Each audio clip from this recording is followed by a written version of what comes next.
سلامونه احترامات مې قبول کړئ ګرانو دوستانو. نن درته یو ډېره اهمه خبره کوم چې اخر خلکو ته دا نه وي یاده یا په دې باندې پوه نه وي. که تاسو د فیملی یا وړو سره یې نو زموږ ویډیو سکیپ کړئ یا هینډ فري استعمال کړئ، ځکه چې دا د بالغ حضراتو دپاره ده او دې کې داسې الفاظ دي چې هغه تاسو د فیملی یا وړو سره نشئ اورېدی. که په چینل نوی سبسکرایب کړئ او د بیل آیکن ورسره هم دباو کړئ. ګرانو دوستانو، ډېرو ملګرو ته داسې پته نه وي چې یو خو د ګناه کار دی، موږ ته څو ځله منع هم فرمایلی، خو بیا هم د انسان نه خوښېږي لکه ښځې سره د شا طرف نه کوروالې کول.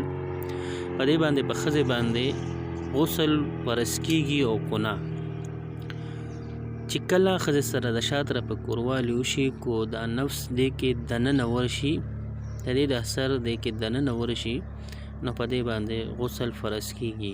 داسې کو د مخې طرف هم پکې دننه ورشي، او اکثر د شا طرفه، ځکه چې یو څو کسانو نه ما واورېده چې تپوس ته اکثر وکړم نو وي نه په دې غسل نه فرض کېږي. بیا ما یو مفتي صاحب نه تپوس وکړو، مفتي وویل چې په دواړو باندې غسل فرض کېږي، نو که د شا طرفې وشي بیا به هم پرې غسل فرض کېږي.